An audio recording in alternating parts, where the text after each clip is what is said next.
A gente mudou aqui História a foi a vantagem. tecnologia. Quando acontece assim, a gente ganhou uma história. Uma história não muito boa, né? Bom, vamos lá. Boa tarde, boa noite a todas e a todos. Meu nome é Roseli Machado, sou uma das líderes do Comitê de Sustentabilidade do Grupo Mulheres do Brasil. Grupo esse que completa hoje 7 anos de história e nasceu do encontro de 40 mulheres dos mais variados segmentos da sociedade, com o propósito de dialogar e construir ações em prol de um Brasil mais justo, mais inclusivo e mais equilibrado, a partir do protagonismo feminino. Não somos contra os homens, mas somos a favor das mulheres. Somos um grupo político, porém apartidário. Nossa presidente é Luísa Helena Trajano. E eu convido vocês a acessar o nosso site e conhecer um pouco mais sobre nossas causas e ações. www.grupomulheresdobrasil.org.br. Este é o primeiro de 4 episódios sobre o agronegócio sustentável. Nesse primeiro, nós vamos falar de políticas econômicas para o setor. Eu tenho a alegria de contar aqui com 2 ilustres convidados, Gabriela Schiste, que é secretária executiva da Secretaria de Agricultura e Abastecimento de São Paulo, e Evandro Guzzi, que é presidente da UNICA, União da Indústria Canavieira do Estado de São Paulo, e presidente também da Câmara de Mudanças Climáticas de São Paulo. O objetivo dessa websérie é mostrar as práticas sustentáveis no agronegócio, que podem ser replicadas, trazendo clareza sobre as ações da agroindústria na direção da produção mais sustentável. Eu vou começar aqui pedindo para o Evandro falar um pouquinho da sua trajetória, introduzindo um pouco aí qual o princípio da Única, né, como que ela lida aí com essa questão de sustentabilidade para os produtores de álcool, e na sequência passo para a secretária falar um pouco sobre a sua trajetória também, e falar um pouco sobre o papel da Secretaria de Agricultura e Abastecimento nessa direção.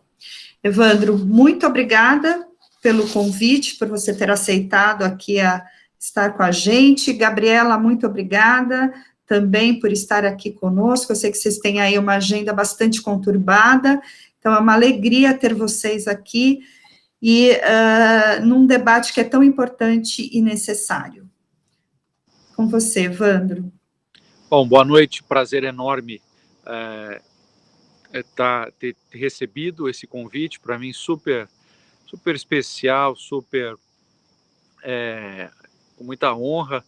Eu já posso tranquilamente me filiar a esse grupo, porque eu também não tenho nada contra os homens, mas tenho muita coisa a favor das mulheres. Sou a favor das mulheres, a começar pela minha, mas não só por ela. Uma alegria enorme também estar aqui na companhia da Gabriela Schiste, secretária executiva da Secretaria de Agricultura e Abastecimento do Estado de São Paulo, uma liderança incontestável no setor, uma pessoa que, vinda uma super carreira profícua na iniciativa privada, vem servir o cidadão paulista, o cidadão brasileiro, não só de São Paulo, mas a partir de São Paulo, com uma cabeça super aberta, inteligente, contribuindo muito aí com o nosso querido amigo secretário Gustavo Junqueira.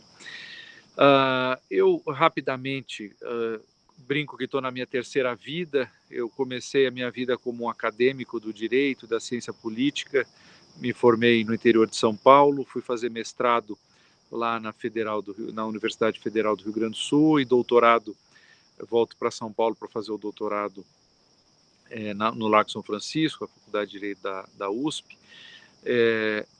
Num determinado momento sou dragado pela política, eu que nunca tinha sido candidato a síndico de prédio, grêmio da escola, nem nada disso. Um grupo de pessoas um dia, com um projeto político, me pede que aceitasse o desafio para ser candidato a deputado federal. Na segunda tentativa fui eleito, passei 4 anos na Câmara, uma experiência fantástica, onde eu conheci gente de altíssimo amor pelo país, muita gente séria, formuladora, competente, grandes amigos fiz ali, e decidindo não ser candidato à reeleição, recebi um convite via headhunting da Única, uma instituição muito relevante que eu já tinha conhecido antes de presidi-la, e onde eu sempre busquei, na qual eu sempre busquei dados importantes do setor e assim por diante. A posição do setor é basicamente a seguinte, né? Nós tivemos desafios muito importantes no passado, desafios sociais, econômicos, ambientais, e eu sempre tenho um cuidado de evitar os anacronismos, ou seja, julgar com a visão de hoje os comportamentos do passado, né?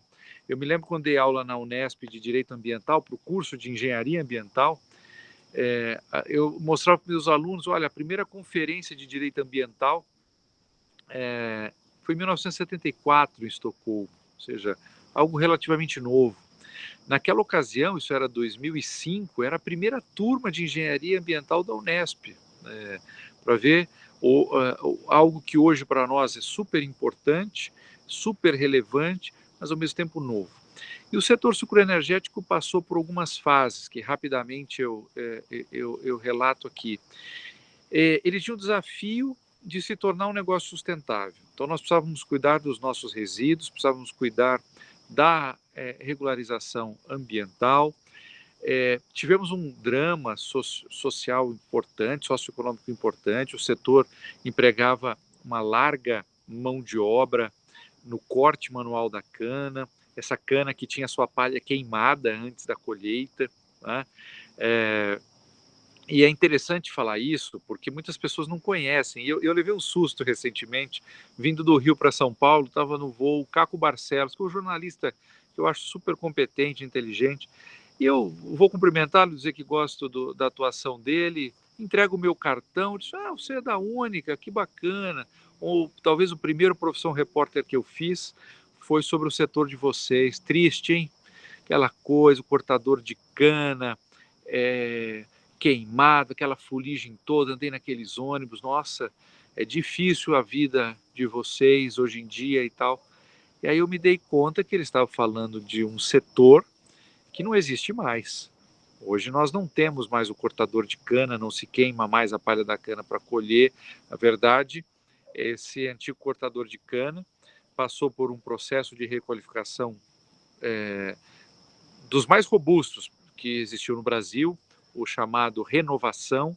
Mais de 400 mil pessoas passaram por processo por treinamento de requalificação profissional, e nós temos hoje muitos antigos cortadores de cana que pilotam máquinas que mais lembram naves espaciais do que outra coisa. E o curioso é que ele entra na máquina, liga o ar-condicionado, coloca lá o MP3 de que ele gosta, tira a botina, fica só de meia, e no fundo o que ele tem que fazer é controlar uma série de parâmetros ultratecnológicos, porque além de mecanizado, o setor hoje é altamente digitalizado, o que é super importante. Então, nós vencemos uma série de desafios de sustentabilidade para nos posicionarmos agora, e aqui eu termino essa introdução, como deixando de ser simplesmente um negócio sustentável para transformar a sustentabilidade num negócio. Tanto que, depois de começar no século XVI produzindo açúcar, na segunda metade do século XX, 79, 75 para 79, produzindo etanol, no século XX produzindo bioeletricidade, uma parte importante da energia elétrica do Brasil vem de processos altamente sustentáveis feitos nas usinas sucroenergéticas, a cogeração de energia a partir do bagaço de cana. Nós agora nos posicionamos como um dos principais setores emissores de crédito de carbono. Já temos alguns milhões de créditos negociados esse ano. O setor entra devemos ter aí mais de 12 milhões de toneladas negociadas na B3 nesse ano, mais de 20 milhões no ano que vem, e isso num crescente muito importante. Então, para nós é sempre um prazer falar de agro e falar de sustentabilidade, porque, na nossa opinião, essas duas palavras elas se confundem no nosso negócio. Não dá mais para pensar em agroindústria sem sustentabilidade. E não dá para pensar em sustentabilidade sem uma boa e autêntica agroindústria. Então, esse hoje nós podemos dizer que o nosso DNA é um DNA sustentável.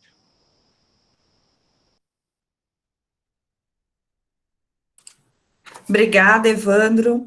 Vou passar a palavra aqui para a secretária. Secretária, gostaria que você contasse um pouquinho da sua jornada até aqui, até a Secretaria de Agricultura e Abastecimento do Estado de São Paulo.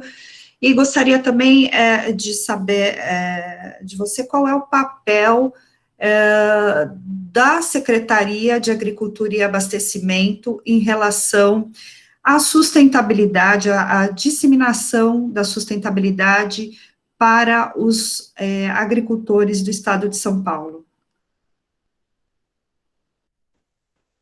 Oi, Rô, te agradeço pelo convite, agradeço a todas vocês, na realidade, pelo convite. É uma honra para mim poder dividir um pouquinho das minhas experiências aqui hoje e para falar de um tema que eu gosto muito e que eu fico muito à vontade para falar dele, né? Tanto do agronegócio quanto de sustentabilidade.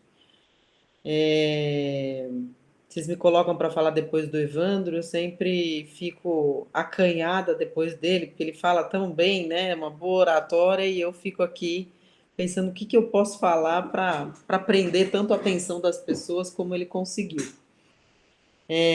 Eu estou no setor público, né? Eu fui convidada a participar do setor público agora, há 2 anos atrás, com a equipe do governador João Dória, com o Gustavo Diniz Junqueira, que é o secretário de Agricultura e Abastecimento do Estado de São Paulo. Ele me faz o convite quando ele também recebe o convite do governador, para que a gente, então, contribua e traga um pouco das nossas experiências do setor privado para o público, né? Então, eu tenho uma experiência de setor privado aí de mais de 20 anos em instituições financeiras, e quase esse tempo olhando para a área de riscos de crédito para o setor agro também, né? Não só, mas também, por conta de todo o crescimento e por conta de toda a expansão do agro nesses últimos 30 anos, se a gente puder dizer 40 mais ainda, de 30 a 40 anos, acho que os últimos 30 a 40 anos foram bastante revolucionários para o agro, né? O Brasil passa de importador de alimentos para um grande exportador e um grande player na segurança alimentar mundial. Eu me formei em administração, fiz MBA em finanças no INSPER e tive uma trajetória, então, ligada ao setor financeiro e a desenvolvimento de modelos de risco para os setores, para alguns setores, inclusive para o agro. Na questão do setor sucroenergético, né, que antigamente a gente chamava de setor de açúcar e álcool, eu analisei esse setor desde 97, quando ainda existiam preços tabelados de álcool, não chamava nem etanol ainda, e um setor super regulamentado, um setor bem diferente do que ele é hoje. O Evandro colocou aqui, eram usinas que queimavam a palha para fazer a colheita, tinha uma multidão de pessoas contratadas na época de safra e que não necessariamente tinham os seus contratos de trabalhos renovados, então trabalhavam por períodos de safra. E a gente transforma, né? O Brasil transforma esse setor, os próprios empresários transformam esse setor num dos setores mais sustentáveis, na minha opinião, dentro do agronegócio, ou o mais sustentável do agronegócio. Param de queimar a cana, transformam socialmente as pessoas, requalificam, restauram áreas ciliares, porque com a mecanização já não faz mais sentido você colher cana em determinadas regiões, e isso faz com que aumente a cobertura vegetal dentro das plantações, né, de cana-de-açúcar, recuperam mais de 8 mil nascentes, enfim, transformam a palha em energia limpa, né? Eles então descobrem um terceiro produto, que é a produção de energia. Então, acho que é um setor que a gente, São Paulo principalmente, porque é uma das grandes agroindústrias que nós temos, é a agroindústria sucroenergética, e que mais do que nunca vai contribuir com a emissão aí de, de títulos, aonde quem quer zerar as suas emissões de carbono ou entrar dentro de um equilíbrio na emissão de carbono, poderá utilizar os créditos gerados por uma indústria, uma agroindústria como a de açúcar e álcool. Dentro da secretaria, dando um panorama do que é a Secretaria de Agricultura e Abastecimento do Estado, a gente tem três grandes setores, vamos dizer assim, três grandes, a gente chama de subsecretarias, uma que pesquisa e transferência de tecnologia, a outra que é desenvolvimento rural sustentável e defesa agropecuária, e uma que cuida das nossas relações institucionais, principalmente, e o abastecimento, tá? Então, olhando para isso e indo para a tua pergunta, né, o papel da secretaria aí na disseminação da sustentabilidade para o produtor rural, obviamente, é o nosso principal cliente dentro da secretaria, mas não só ele, todo o setor do agronegócio, toda a agroindústria de modo geral. Sustentabilidade, a Ivana também já colocou super bem. Antes a gente falava que não existia agro sem meio ambiente, e não existe meio ambiente sem o agro.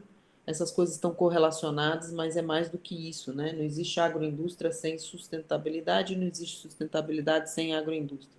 Adorei essa, Evandro, vou copiar, hein? E aí eu vou para a sustentabilidade, um tripé de sustentabilidade. A gente não pode esquecer que sustentabilidade é uma palavra que foi tomada pelos ambientalistas, né, com muita propriedade, mas ela não cuida só de meio ambiente, ela cuida do social e cuida do econômico. Se a gente não tiver preocupação com esse tripé, a sustentabilidade ela nunca vai ser alcançada. E foi isso, eu acho que é outro exemplo, de novo, que a gente pode ter no setor sucroenergético, né? Ele conseguiu ou vem conseguindo equilibrar esse tripé do meio ambiente com o social e com o econômico. Ainda temos muito para fazer, tem muito para fazer, com certeza, e eles ou o setor é muito inteligente, vai conseguir cada vez mais criar produtos sustentáveis para se manter economicamente viável e socialmente importante. A secretaria tem um foco no desenvolvimento rural sustentável, obviamente o nosso foco, o nosso maior cliente são pequenos e médios produtores, né? Os grandes já têm uma vida mais independente do que a necessidade ou a dependência da extensão rural, da assistência técnica dentro da secretaria. Da defesa agropecuária, não, né? Acho que aí a gente vai pegar e temos a agroindústria como um grande cliente. Os pequenos e médios produtores, a gente tem um programa dentro da secretaria chamado Cidadania no Campo, foi implementado desde o começo dessa gestão, através de um decreto do governador, onde a gente reúne e organiza a secretaria, trazendo todos os projetos para dentro deste programa.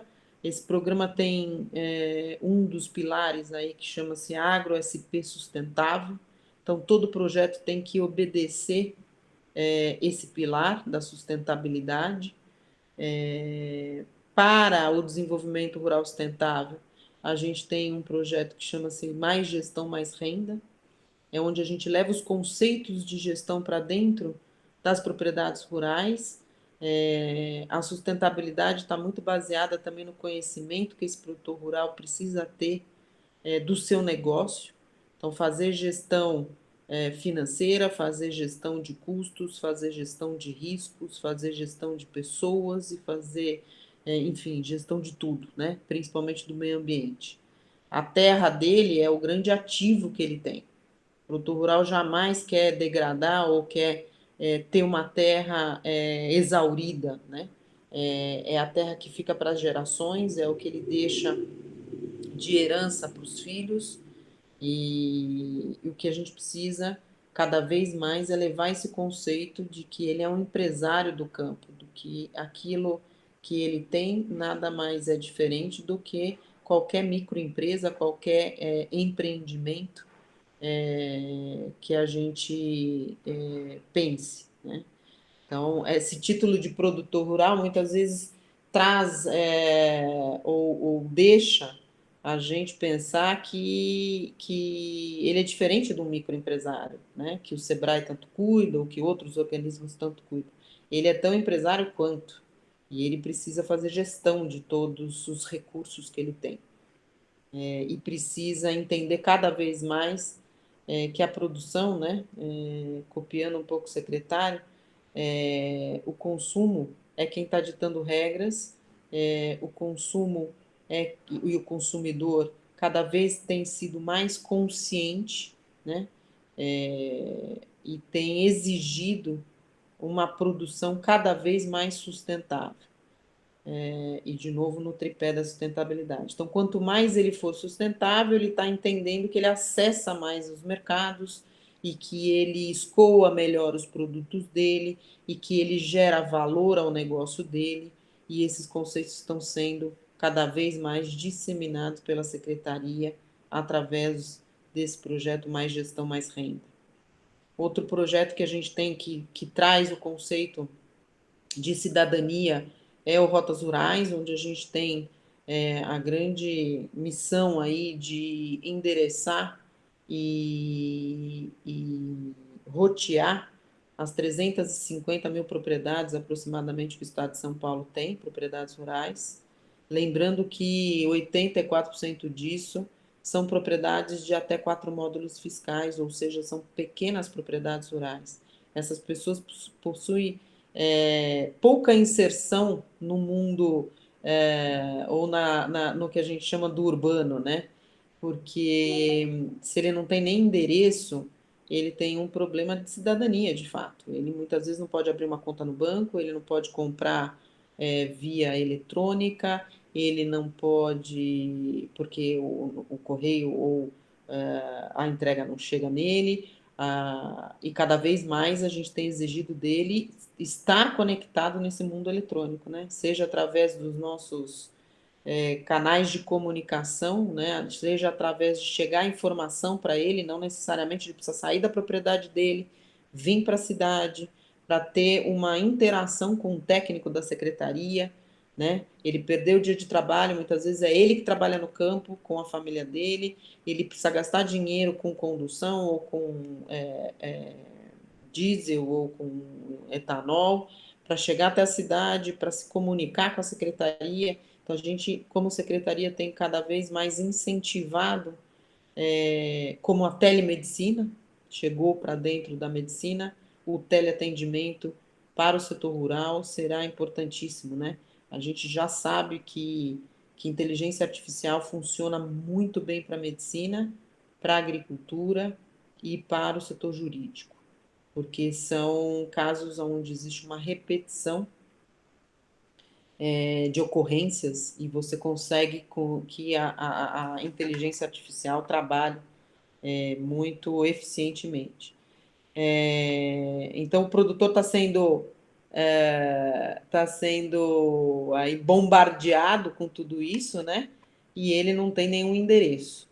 Então, a gente precisa começar lá de trás, voltar lá atrás. Nós estamos falando do estado de São Paulo, que é o estado mais desenvolvido da federação, e a gente ainda tem produtor rural que não tem endereço e que não tem conectividade. A gente tem trabalhado muito nisso, muito nisso. Um outro tripé que a gente entende importante é crédito, de modo geral, é acesso a um crédito que não é só um crédito incentivado pelo governo federal, né, e pelo governo estadual. A gente tem linhas de crédito no estado provendo a agricultura também, porém o dinheiro sempre é muito insuficiente, né? A gente precisa, na realidade, fomentar o mercado privado e o mercado de capitais, principalmente, a entender o agro, a entender a característica do produtor rural, e com isso levar ou dar acesso a dinheiro, a investimento não só em ativo fixo, mas em capital de giro para esse produtor, né? Para que ele plante na hora certa, para que ele colha na hora certa, para que ele aumente cada vez mais a sua produtividade, a sua renda, e, obviamente, fazendo os investimentos necessários para que essa sustentabilidade seja uma verdade dentro da propriedade dele. A gente tem trabalhado num projeto que é o Fundo de Aval Rural, para que a gente transforme o pouco dinheiro ou o dinheiro que a gente tenha dentro do Estado disponível para o crédito rural, a gente consiga multiplicar e fazer com que o setor privado tenha acesso e conheça o risco desse produtor rural, que ajude ele a cada vez mais se formalizar dentro do que o consumidor lá de títulos de crédito vai exigir, né? E que daqui a um tempo a gente tenha esses instrumentos mapeados, desenhados, pensados, e a agricultura, o agronegócio seja irrigado desse tipo de novos acessos a crédito que a gente precisa desenvolver. Isso para grandes indústrias do agro já é uma verdade, elas conseguem emitir green bonds, elas conseguem participar de um mercado de capitais atuante em papéis preocupados com ou com foco em ESG, que a gente vai falar, né? Mas isso para o médio e para o pequeno nós estamos longe ainda de conseguir. Então, acho que é uma das questões também que a gente tem trabalhado dentro da secretaria e impor de pé políticas públicas que estabeleçam cada vez mais esse tipo de relação. Acho que é isso. Obrigada aí. Ok, secretária, obrigada. Evandro, a secretária colocou aqui uma questão dos pequenos produtores. E eu sei que o setor de sucro energético, as grandes usinas costumam comprar produção dos pequenos. Como que é essa relação dos grandes com os pequenos, do ponto de vista da sustentabilidade? Se existem parâmetros, né, análises para apoiar esse pequeno produtor e para enxergar essa produção de maneira sustentável. Queria que você comentasse um pouquinho com a gente sobre isso. Bom, primeiro, de novo, uma alegria ouvir a Gabriela aqui, traz informações super relevantes para o setor, para o Estado. Eu quero aproveitar essa percepção muito inteligente que ela traz, que é a mais adequada sobre sustentabilidade, ou seja, esse tripé, que é ambiental, social e econômico. Por onde a cana entrou em São Paulo? Né? Você tem regiões mais antigas de cana-de-açúcar, a região de Piracicaba é uma região mais antiga, e depois há uma expansão. Uma boa parte da expansão da cana-de-açúcar, ela aconteceu sobre pastagens degradadas. Então, eram regiões de pecuária, regiões que foram sendo abertas sem grande trato ambiental, e que não havia ali um cuidado com o solo, não havia um cuidado com erosão, não havia um cuidado, esses que a gente chamaria assim, o mais básico, com áreas de preservação permanente, e assim por diante. Então, quando a cana foi chegando a esses lugares, ela foi transformando agronomicamente e ambientalmente esses ambientes. Porque você não consegue produzir a cana sem o solo estar adequadamente tratado, sem respeito, eu diria assim, esse respeito ao solo, que é o primeiro traço ambiental. Né? Quando você deixa acontecer erosão, quando você deixa destruir aquele ativo, que era o que a gente via, então você teve uma remodelagem completa da paisagem, aquelas paisagens com um monte de erosão, com um monte de lixiviação, ou seja, a retirada dos principais nutrientes do solo, fruto da enxurrada, isso foi acabando. Então esse foi um primeiro passo. Né? A cultura da cana-de-açúcar veio trazendo assim um benefício enorme de cunho social, ambiental e econômico. Aqui eu trouxe o aspecto, primeiro, ambiental, em uma perspectiva. Segundo, esses pequenos proprietários, que hoje têm a sua terra arrendada para a usina, ou tem um sistema ali de parceria, ou ele mesmo produz a cana e vende para a usina, muitas vezes estava numa situação socioeconômica assim altamente preocupante. E a cana veio trazer uma renda importante. E Rô, não é só para ele. Tem um estudo da USP, lá da Exalc, que mostra o seguinte: onde você instala uma usina, a cidade em que você instala uma usina, em média você incrementa a renda per capita daquele município em $1.000 ano. Imagina, vamos pensar que o dólar hoje é R$5.500, você chega numa determinada cidade e você joga mais R$5.500 por ano por pessoa naquela cidade. Isso não é uma coisa qualquer. Isso realmente transforma vidas. As cidades em que você não tem a usina, mas você tem o plantio de cana, o incremento é de $400, ou seja, mais de R$2.000 no câmbio que a gente tem hoje. Ou seja, então você teve uma transformação para aquele agricultor, você teve uma transformação para o entorno dele. Não bastasse isso, o perfil do setor sucroenergético se transformou. Né?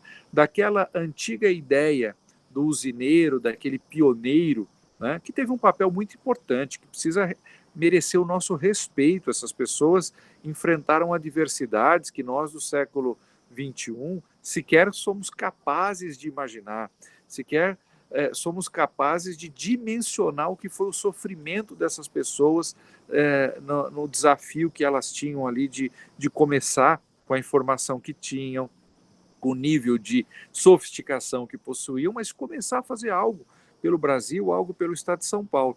Mas esse perfil mudou, e hoje eu tenho nas associadas da Única exemplos de governança, exemplos de companhias alinhadas aos mais modernos, aos mais sofisticados benchmarks de gestão que a gente tem no mundo. E o que isso acontece? Esse pequeno proprietário, eu não gosto muito da expressão pequeno produtor, né, porque ele pode ser um pequeno proprietário, ou seja, a propriedade dele é pequena, mas ele pode ser um grande produtor, ele pode ser realmente alguém que desenvolve tecnologia, ciência aplicada, portanto. Né? Mas o que acontece com esse pequeno proprietário? Quando ele fica próximo de uma grande companhia que possui ali todos esses aspectos de sustentabilidade, esses aspectos de governança, isso daí acaba, eu poderia dizer assim, transbordando para a propriedade dele. Ele começa a ter acesso a agrônomos que a usina possui e que talvez sozinho, provavelmente ele não conseguiria. Lógico que existe um papel muito importante, muito bem feito pela Secretaria de Agricultura e Abastecimento, no processo de extensão rural, todo esse processo de formação, de educação para aumento da eficiência ambiental, agronômica, portanto produtiva, mas nada melhor do que mais gente fazendo. Então, hoje, esse proprietário, eu vou aqui colocar palavras na Gabriela, ela me desminta, fique à vontade, mas esse pequeno proprietário, quando ele está ali ao lado de uma usina, em geral, ele é um motivo de tranquilidade para a Secretaria de Agricultura, porque a Secretaria sabe que ele vai estar tendo uma série de instrumentos de assistência rural por parte dessa grande companhia. Por quê? Porque a usina tem todo o interesse que ele produza da melhor maneira possível. Porque se a cana dele não é produzida com altos níveis de sustentabilidade, como é o caso da cana própria da usina, daqui a pouco isso vai ferir a imagem, a reputação daquela grande companhia, que muitas vezes é um player nacional muito importante, mas muitas vezes é um player multinacional importante, que tem muito zelo, muito cuidado com a sua imagem e com a sua reputação. E termino, para você ter uma ideia, com o RenovaBio, que é a política nacional de biocombustíveis, da qual a gente pode até falar mais na sequência, mas nós colocamos um benchmark muito interessante. No RenovaBio, nós criamos uma política de desmatamento zero legal, mesmo o desmatamento legal. O que significa isso? O Brasil tem as regras mais rígidas de preservação de vegetação nativa do mundo. Tá? Não tem nenhum lugar do mundo em que você obriga o proprietário de uma terra a preservar um percentual da sua propriedade com vegetação nativa. Tá? Então, nos Estados Unidos, na Europa, em geral, as áreas de preservação estão nos parques, estão naqueles instrumentos públicos de preservação. O Brasil não. O Brasil exige que o proprietário tenha um percentual, e a gente gosta disso, a gente valoriza isso, a gente acha isso importante, a gente não acha isso ruim, mas é uma realidade. O Brasil tem um rigor enorme com a preservação no seu aparato legal. Mas, enfim, existe uma parte que você pode suprimir da vegetação, que você pode desmatar legalmente. O que o RenovaBio fez?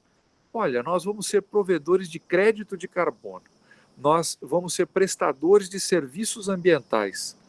Nós não podemos desmatar, mesmo que legalmente. Então, no RenovaBio funciona assim. Imagine que você tem aí uma fazenda de 10 mil hectares. E então, numa fazenda de 10 mil hectares, no estado de São Paulo, nós temos que ter 2 mil hectares de reserva legal, ou seja, 20% daquela área. Imagine que eu tenha 3 mil hectares, ou seja, eu tenho 1.000 hectares a mais do que a lei manda. Então, de acordo com a lei, eu poderia suprimir aqueles 1.000 hectares a mais em relação à reserva legal. Acontece o seguinte, se ele suprimir 1 hectare, 1 alqueire, legalmente, ele não vai ser um criminoso, ele não vai estar ofendendo a legislação ambiental, mas ele está fora do RenovaBio. E não é só esse 1 alqueire, esse 1 hectare, não. Os 10 mil hectares daquela área passam a estar fora do RenovaBio. Mas, Evandro, o RenovaBio é uma política voluntária. Aí eu te faço uma pergunta. Das 150 usinas que eu tenho na Única, quantas aderiram ao RenovaBio? 150. 100% das associadas da Única e quase 100% do setor sucroenergético nacional já aderiu ao RenovaBio. O que o setor fez, então? Um compromisso com desmatamento zero, mesmo se ele fosse um desmatamento legal e que então vai deixar de acontecer. Ou seja, essas belas práticas sociais, econômicas e ambientais dos grandes grupos que têm escala, que têm capacidade de investimento, elas transbordam, elas passam para a cerca dos pequenos proprietários, que cada vez mais, apesar de pequenos proprietários, têm se transformado em grandes, eficientes e inteligentes produtores, nesses 3 aspectos: mais eficiência econômica, mais eficiência social e mais eficiência ambiental. Obrigada, Evandro. Você fez eu lembrar de um ditado que meu avô falava. Eu sou neta de agricultor, E ele falava, faça chuva, faça sol, a gente levanta e vai para o campo, né? E às vezes eu acho que falta a gente se conectar com isso, né? O quanto que o produtor agrícola é importante, né? A função dele já é uma função social, porque ele está ali trabalhando para justamente colocar alimento na mesa do brasileiro e na mesa do mundo, né? Eu quero aqui comentar um dado que a Secretaria de Agricultura e Abastecimento de São Paulo divulgou hoje, que o setor de agro no Brasil lidera a geração de empregos em 2020. Foram 100 mil empregos, e São Paulo é responsável por 66% desses 100 mil empregos que foram gerados até aqui em 2020. E só o setor de cana-de-açúcar é responsável por 12.219 empregos gerados. Então, a importância desse setor, né, para a economia.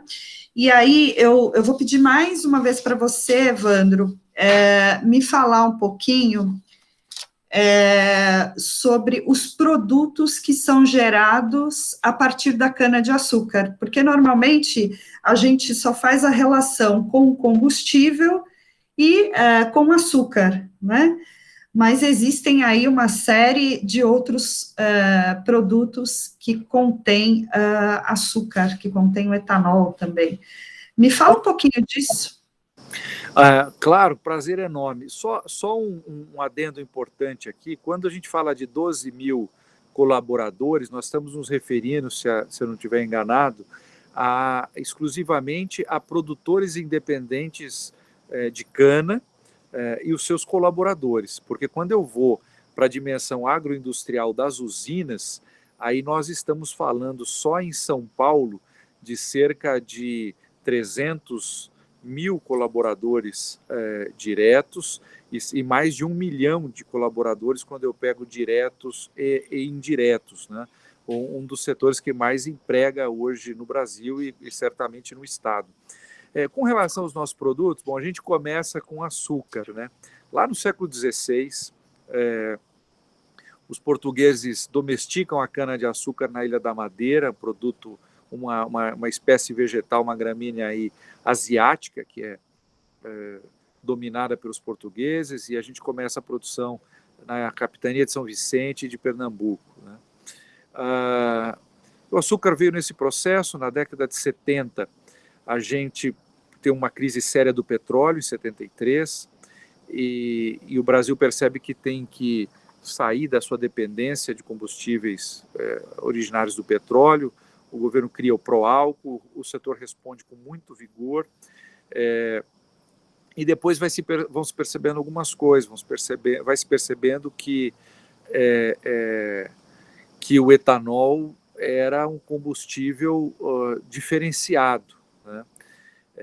Era um combustível que praticamente não emite material particulado, que é um elemento super nocivo para a saúde humana, e depois a gente descobre que o etanol evita 90%, reduz em 90% as emissões do que a gente teria em relação à gasolina. Para você ter uma ideia do que isso significa, a gente brasileiro às vezes não para pensar nos ativos que a gente tem dentro do próprio país, né? Nova Delhi era para ser uma cidade um pouco... São Paulo era para ser uma cidade um pouco parecida com Nova Delhi, capital da Índia. Nova Delhi tem uma média de 189 microgramas de material particulado por metro cúbico de ar. A Organização Mundial da Saúde diz que você não pode ter mais de 25. A partir de 25 já é danoso para o ser humano. Nova Delhi tem 189 de média. Eu já estive em Nova Delhi com 680. Em uma das ocasiões em que eu estive lá, os aparelhos davam 999, que é o máximo da medida do aparelho. Provavelmente estava acima disso. Isso gera uma redução entre 7 e 10 anos na expectativa de vida das pessoas. Então, uma pessoa que mora em Delhi, em relação a uma pessoa que mora num lugar de ar puro, ele vive entre 7 e 10 anos a menos. Bom, e São Paulo nessa história? São Paulo tem média de 16 microgramas por metro cúbico de ar. Nossa, pegando a região metropolitana, mais de 20 milhões de habitantes, uma megalópole com ar de campo, com ar camponês, quando eu comparo com a Europa, com os Estados Unidos, com a Ásia. Né? E por que isso? Por conta do etanol, que a gente percebeu que é altamente bom para a qualidade do ar e altamente bom em relação à redução de emissões, evitando o aquecimento global e consequentes mudanças climáticas. Depois, terceiro produto importante que é a geração de energia elétrica a partir de uma queima limpa do bagaço de cana. Então, hoje o bagaço de cana é processado em caldeiras e cerca de 15% da energia elétrica total gerada no Brasil vem das usinas sucroenergéticas. Então, a gente valoriza demais o setor de energia eólica, fotovoltaica, mas só para se ter uma noção, esses setores estão começando e crescendo, e a gente quer que cresça mesmo, porque a gente precisa de energia renovável, mas hoje a cana-de-açúcar já é responsável, é a segunda maior fonte renovável do país. Então esse foi o terceiro produto. As usinas são todas autossuficientes, então toda a energia que a usina precisa, toda a energia de que a usina precisa, ela mesma produz. Veja que coisa interessante, quando se produz açúcar na Europa, tá, a energia vem queima de carvão mineral. Eles têm que queimar carvão mineral para tocar a usina para fazer o açúcar. Aqui no Brasil é o próprio bagaço da cana, numa queima limpa, zero emissão, que movimenta a energia elétrica da usina, e a gente ainda exporta uma parte considerável da energia brasileira. Agora, vem surgindo um novo horizonte para o biogás e para o biometano. Por quê? Nós temos 3 resíduos importantes: a palha da cana, a vinhaça, que é um líquido que é residual no processo do etanol, e temos a chamada torta de filtro. Quando você põe o caldo de cana, ele tem que ser filtrado antes de fazer o processo industrial, e aquilo vai ficando uma borra, uma torta de filtro. A gente já tem usado esses 3 produtos como fertirrigantes, com muito sucesso. Hoje a gente tem o domínio de aplicar isso com toda a segurança, mas descobrimos também que a gente pode fazer biogás e biometano. O biogás é igual ao gás natural, só que com uma pegada de carbono infinitamente menor. E o que está sendo pesquisado agora é que nós temos agora uma planta de biogás sendo inaugurada, uma segunda sai para o ano que vem, e isso deve se tornar uma realidade nos próximos anos. Então nós vamos ter biogás, biometano, que inclusive vai substituir diesel em tratores e máquinas agrícolas, ou seja, a gente não perde nenhum dos produtos. E depois de biodigerir esses produtos, eles ainda voltam para o campo, evitando que a gente tenha que usar adubos nitrogenados, que são os fertilizantes que possuem a maior pegada de carbono. Então a gente usa muito pouco defensivo agrícola, porque faz controle biológico das pragas, e usa muito pouco adubos nitrogenados, que têm uma forte pegada de carbono na sua extração, no seu processo logístico e assim por diante.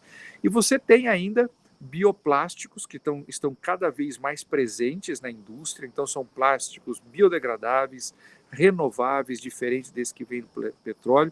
E boa notícia para as mulheres: você quer uma boa performance do cabelo, tem belíssimos, não vou fazer merchan aqui de nenhuma marca especial, mas encontra-se no mercado shampoo e condicionador de cana-de-açúcar, que as mulheres que usam, homens também, mulheres que usam, adoram esse produto. Fora levedura, se for falar aqui, olha, da cana, a gente brinca o seguinte: se cana fosse o boi, a gente aproveitava até o berro, né? Porque não se perde nada, cada vez mais é um exemplo de economia circular. Todas as usinas têm processos. Estou vendo aqui, a Poliana está dizendo que adora o shampoo. Eu uso e gosto também demais, viu, Poliana? Enfim, é um setor hoje assim que não precisa de maquiagem, tá? Eu termino, não quero monopolizar o tempo, mas tem muita paixão nisso daí, porque é uma coisa muito bonita. Quando eu entrei na Única, eu montei uma pequena equipe de comunicação que eu trouxe e veio comigo. E esse pessoal ficou 3 meses em imersão. Eles foram para usinas, eles foram entender, porque eles precisavam comunicar, precisavam saber o que eles estavam falando. Terminados esses 3 meses de imersão, eu chamei uma reunião e falei, e aí, o que vocês me contam dessa história? Presidente, não é possível. Nós somos brasileiros e a gente não sabia que tinha um setor desse no nosso país. Pelo amor de Deus, requalificação profissional, programa Renovação, requalificou mais de 400 mil colaboradores que eram cortadores de cana e hoje pilotam máquinas espaciais, praticamente. Não é possível. Aí uma dessas profissionais, a Ana Maria, vira e fala assim, isso aqui vai ser uma delícia trabalhar, porque não precisa de maquiagem. Nada contra a maquiagem, adoro maquiagem, acho que faz muito bem às mulheres, enfim. Também as que não usam é porque não precisam mesmo. Nenhuma mulher, no fundo, precisaria usar, faz quando quer, quando gosta, mas fica bem também quem quer fazer. E a Ana disse, não precisa de maquiagem, a gente não precisa esconder nada nesse setor, a gente pode mostrar a realidade dele. É realmente um setor encantador, apaixonante.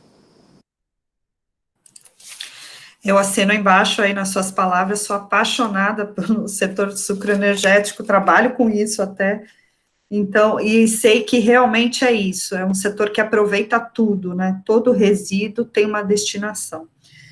Secretária, em 2007 foi assinado um protocolo ambiental, um modelo de cooperação entre o governo de São Paulo, usinas e fornecedores de cana-de-açúcar, com o objetivo de desenvolver ações para estimular a sustentabilidade da cadeia produtiva de açúcar, etanol e bioenergia. Esse protocolo chama Etanol Mais Verde. Eu pergunto se ainda está vigente esse protocolo e quais os resultados econômicos advindos dessa implantação, desse modelo de cooperação entre governo, né, poder público e iniciativa privada.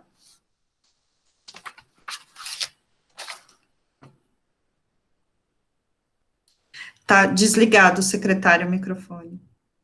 Evandro, se eu falar alguma bobagem aí, você me ajuda, tá?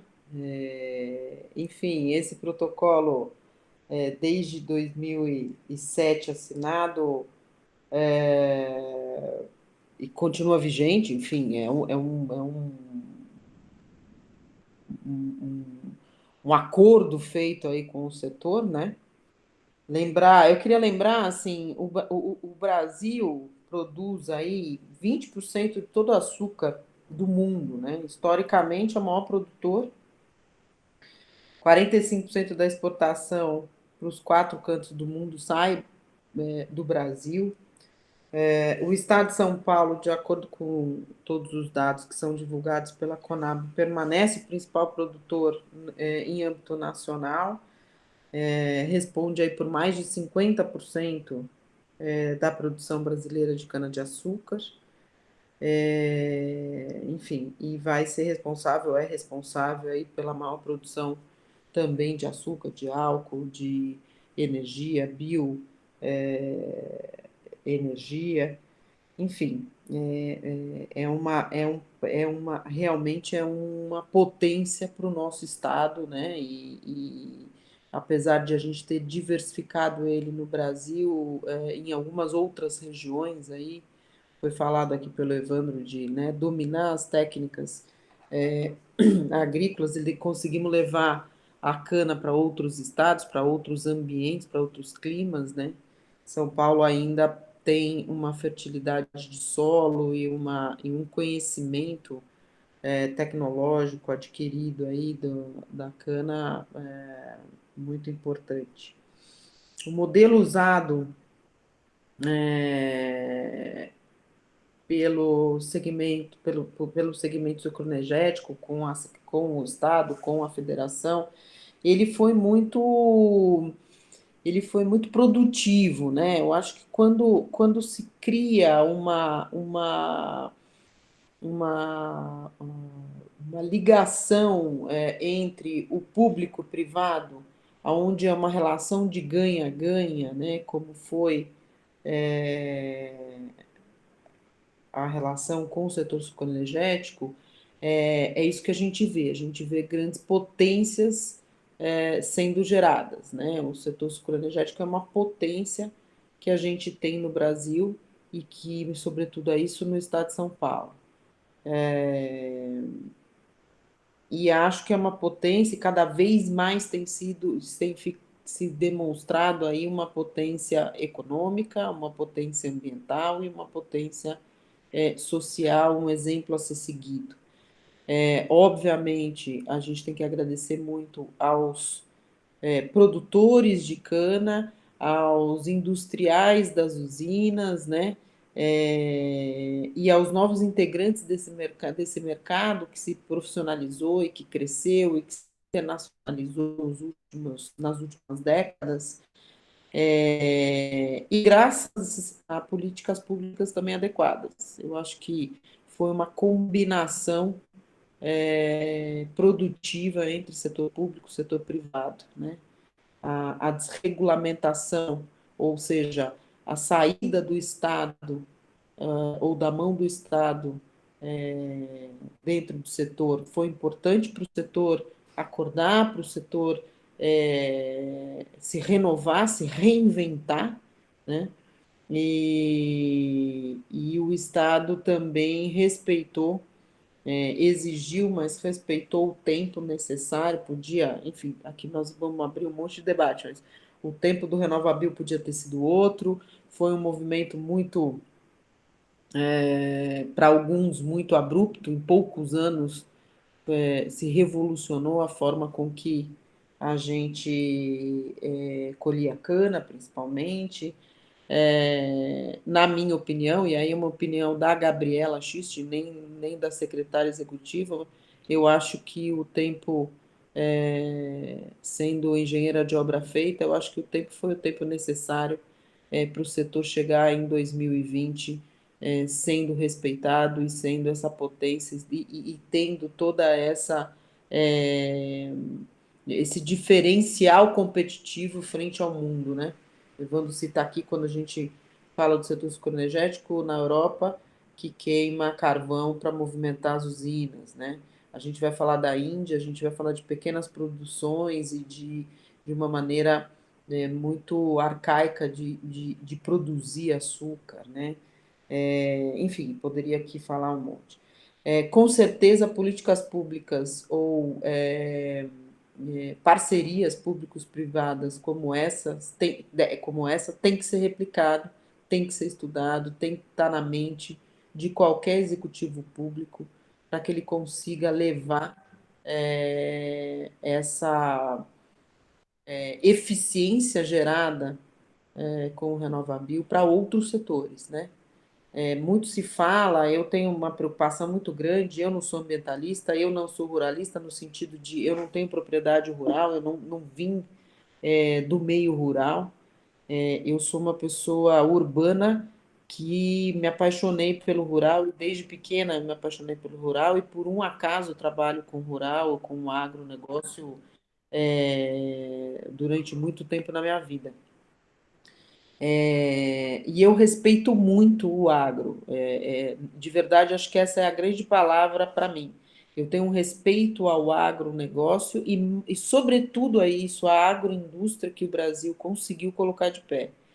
Então, acho que pesquisas foram relevantes, importantes, para que a gente dominasse esse clima tropical e trouxesse para dentro do Brasil a condição necessária de ser a grande potência alimentar que a gente é e que a gente ainda vai crescer muito, vai continuar sendo.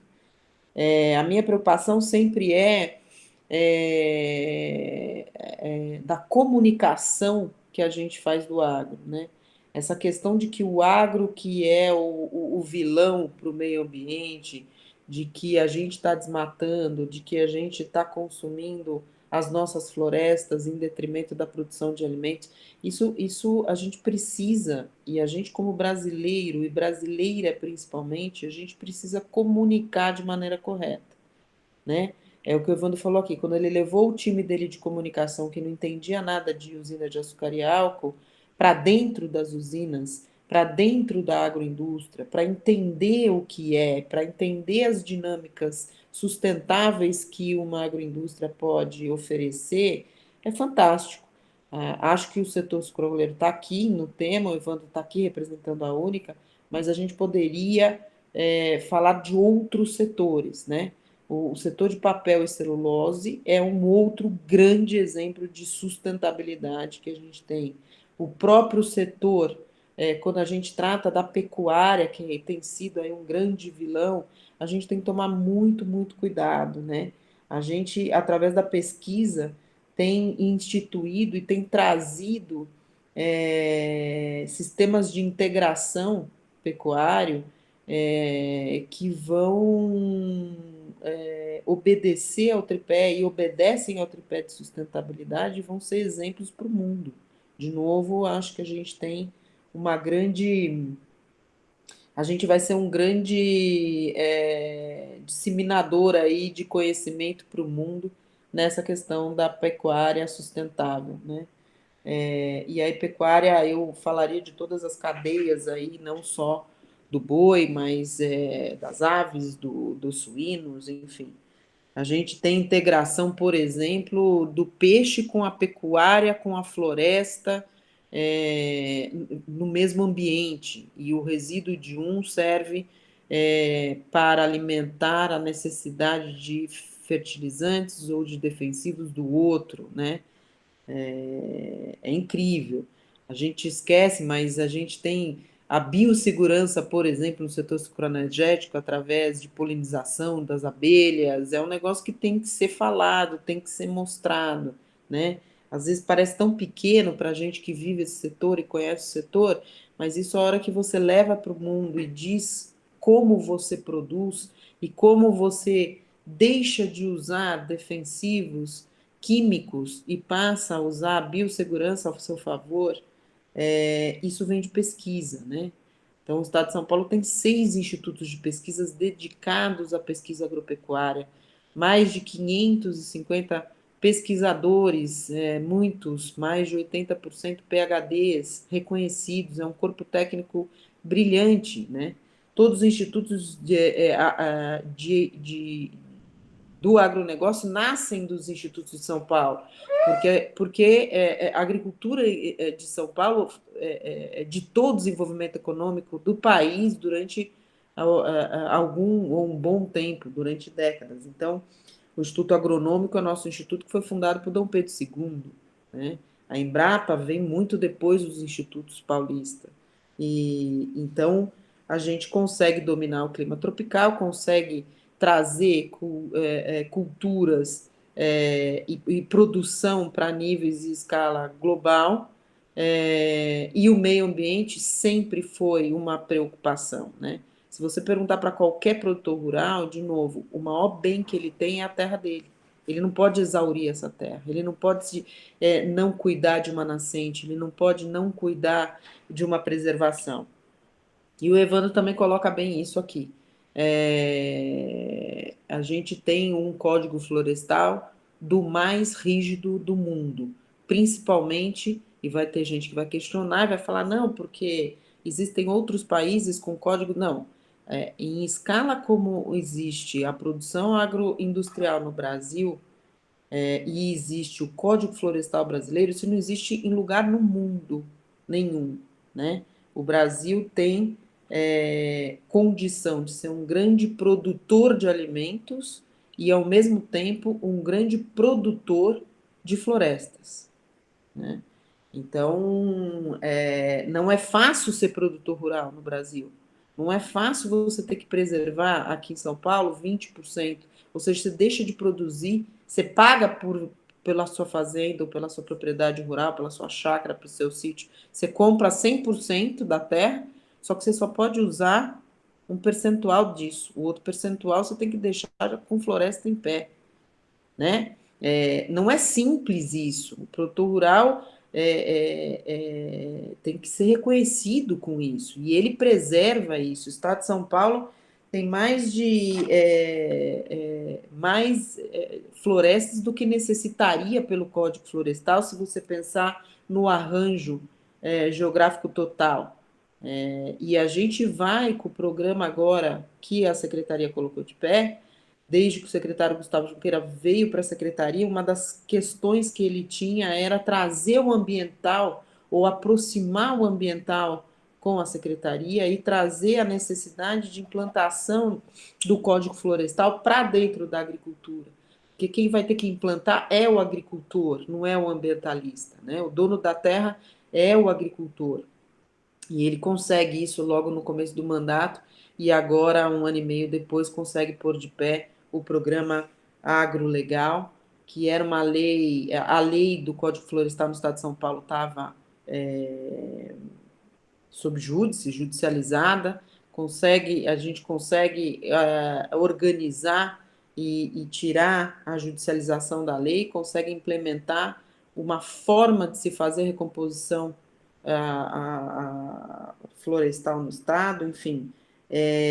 Eu acho que é uma grande vitória que o estado de São Paulo está tendo, com muito trabalho ainda a ser feito, sem dúvida. A gente precisa colocar de pé aí cerca de 800, vou pegar o dado para você para eu não falar bobagem, mas acho que é uma quantidade de florestas ainda importante que o estado de São Paulo vai colocar de pé, e isso ajuda ainda mais a gente contribuir com a redução da emissão tão sonhada e tão buscada por todos nós, né? Por todos nós. Não só pelos ambientalistas, não. Por todos nós. Então, acho que é isso. Quer dizer, políticas públicas como a gente precisa fazer, elas necessitam servir ao público e ao privado, né? Elas necessitam do equilíbrio e da cooperação entre público e privado, e eu acho que o RenovaBio é um exemplo. Ok, obrigada, secretária. Bom, a gente já está aqui com avançadas horas, infelizmente a gente teve um problema aqui técnico, isso acabou acarretando aí um atraso, então eu vou pedir aí as considerações finais de vocês, só um último apanhado aqui, eu gostaria de que o Evandro falasse um pouco mais sobre essa união das usinas em relação ao projeto de bioenergia, né, biogás, e secretária, para fechar também muito rapidamente, só quais são as políticas econômicas para incentivar a agricultura familiar no estado de São Paulo, se dá para a gente ter uma visão, um apanhado disso. Obrigada, gente. Evandro? Bom, já vou aproveitando para agradecer aqui essa oportunidade riquíssima de compartilhar esse momento com a Gabriela e de conviver aqui com vocês também. Bom, o biogás vai ser uma realidade aí no futuro próximo, já é alguma coisa no presente, vai ser ainda mais no futuro, porque você tem uma capacidade de matéria biodigerível dentro das usinas que você não encontra paralelo praticamente em nenhum lugar do mundo, né? A Alemanha, que é o benchmark de biogás, ela põe 2 milhões de hectares de milho num biodigestor para fazer biogás.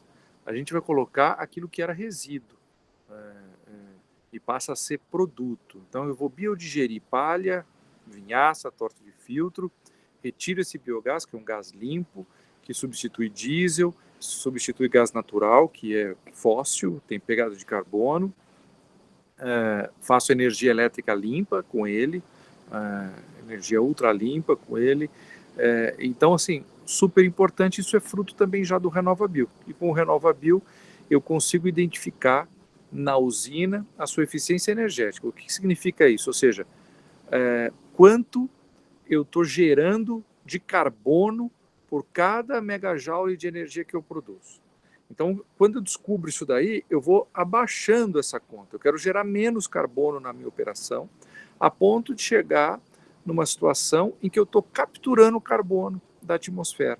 Nós não estamos tão longe de chegar a essa captura de carbono em relação à gasolina, por exemplo. Então, sem dúvida, aí um processo encantador. E veja, a Gabriela traz uma informação muito relevante. O governo do Estado de São Paulo lança esse programa, que não é mais um programa para o presente, é um programa para o passado e para o futuro, porque nós vamos olhar desde a década de 60 tudo o que foi feito e que precisa ser agora, digamos, compensado, que precisa ser reajustado. O setor vai investir muito dinheiro em reflorestamento, compensando essas dívidas do passado. Programa corajoso do governo do Estado de São Paulo. Para nós vai significar custo, vai significar investimento, mas eu disse numa reunião com o vice-governador Rodrigo Garcia, com o secretário Gustavo, olha, é uma conta doce, né? Essa é uma conta doce, porque é uma conta de tornar São Paulo ainda mais sustentável, de tornar o nosso setor ainda mais sustentável. Então essa conta é doce, essa conta a gente quer pagar, e eu queria aqui aproveitar para cumprimentar e parabenizar o secretário Gustavo, o vice-governador Rodrigo Garcia, que foi quem se empenhou pessoalmente nesse processo também, junto com a Gabriela, todo o time da secretaria. É um trabalho importante, põe São Paulo na vanguarda de sustentabilidade aí nesse assunto. Muito bom, Evandro. Obrigada aí a todos também pela oportunidade. O papo tá bom, né? Mas, enfim, tudo que tá bom acaba. Eu queria só voltar numa questão aí, que a recomposição, a gente está estimando 800 mil hectares de florestas adicionais que nós vamos plantar no estado de São Paulo, né?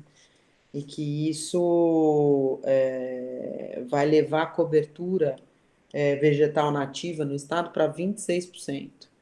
Então, é um dado relevante, ousado, mas que a gente dá um pontapé inicial em busca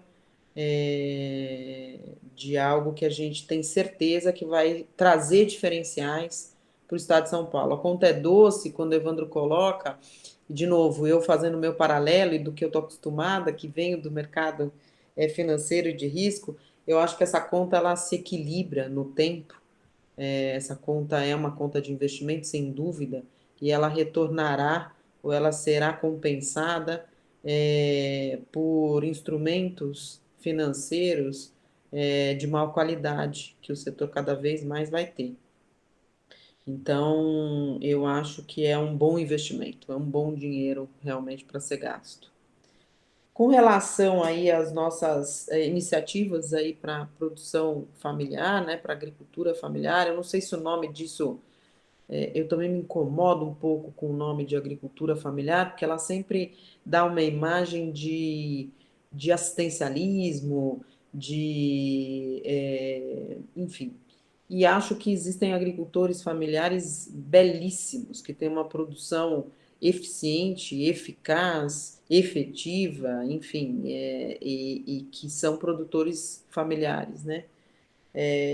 Mas indo mais para quem, vamos dizer, precisa de um desenvolvimento rural sustentável ainda de maneira mais qualificada, a gente tem, no início da pandemia, a gente instituiu um programa chamado Cesta Verde, que busca oferecer apoio aos pequenos produtores, à agricultura familiar, que necessita disso, para escoar os seus alimentos, né, frescos, alimentos, geralmente os alimentos frescos e saudáveis que a gente proporciona aí uma distribuição através de cestas de frutas, verduras e legumes para famílias em situação de vulnerabilidade. Então, esse é um programa que a gente recebeu do Ministério da Cidadania um recurso. O primeiro recurso veio 10,5 milhões para que a gente distribuísse e organizasse isso através do programa do Cesta Verde, é um programa do Estado de São Paulo, e atendesse aproximadamente 350 mil famílias com a Cesta Verde. O programa está sendo um sucesso e a governança do programa tem sido reconhecida pelo federal, e a gente já conseguiu mais 3,5 milhões, mais 35% de recursos para esse programa, e vamos conseguir atender aí cerca de 120 mil famílias, 115 mil, 120 mil famílias. Então, é o jeito que, por exemplo, dentro da pandemia, a gente conseguiu, para atender ou para beneficiar esse pequeno produtor que tinha um problema de escoamento da sua produção. A gente também construiu uma plataforma chamada AgroSP, que a gente deve lançar em breve, ela está pronta, e é uma plataforma onde a gente diminui e encurta caminhos entre a produção e o consumo, e lá dentro a gente vai qualificando as relações entre produção e consumo. A ideia e a minha, eu sou ousada, eu para sonhar não economizo, entendeu? Então, a minha ideia é que a gente torne isso uma plataforma onde ela vai ratear, ou dar ratings, ou dar qualidade, qualificações nas relações entre o produtor e o consumidor, né? Então, se o produtor ali participa de programas de qualificação do Estado, se ele tem um comportamento através de linhas de crédito que o Estado tem, se a relação comercial entre o produtor e sei lá, o supermercado local, a gente encurtar e trazer, por exemplo, a APAS junto nesse projeto, para que os supermercados comprem produção local, né, para que o alimento não viaje muito, para que a gente não tenha perdas, para que a gente incentive a economia local. Então, essa é a plataforma, a gente está muito em breve lançando ela, e a gente acredita que ela vai ser um divisor de águas aí, e também no longo prazo ou no médio prazo, a gente conseguir com que as relações sejam mais abertas, mais produtivas, e o consumidor exija da produção, né? Não adianta, eu sempre brinco, não adianta eu plantar cenoura verde se o produtor quer cenoura amarela. Se o produtor, desculpa, se o consumidor quer a cenoura amarela, né? Não, mas a cenoura verde tem melhor nutriente, ou a cenoura verde. Não, mas não importa, o seu consumidor, ele quer a cenoura de outra cor, né?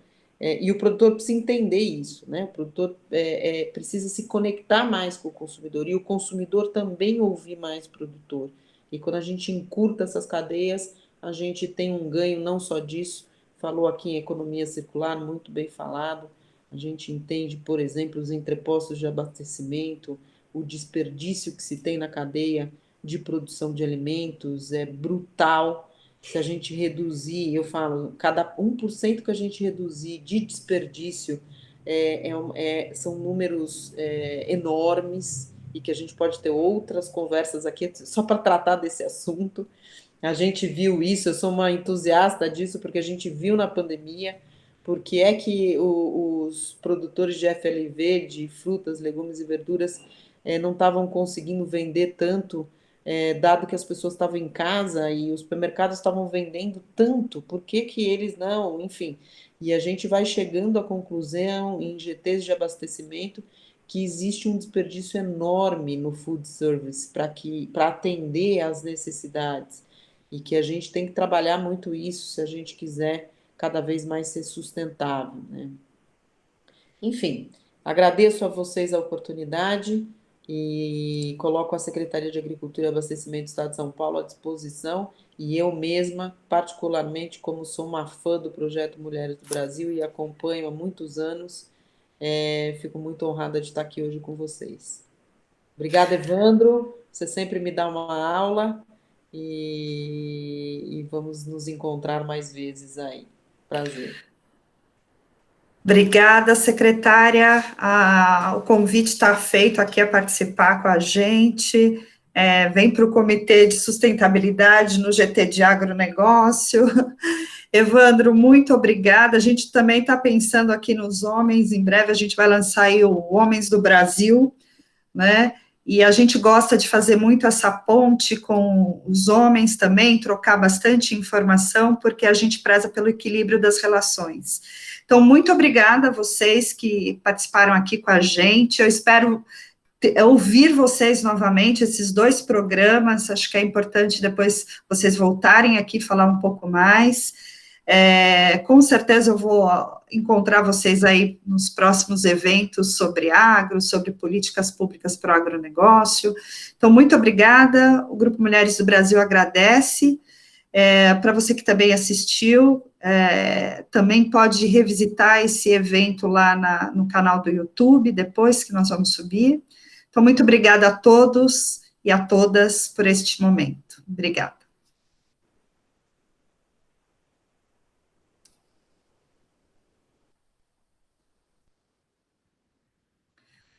E aí, meninas?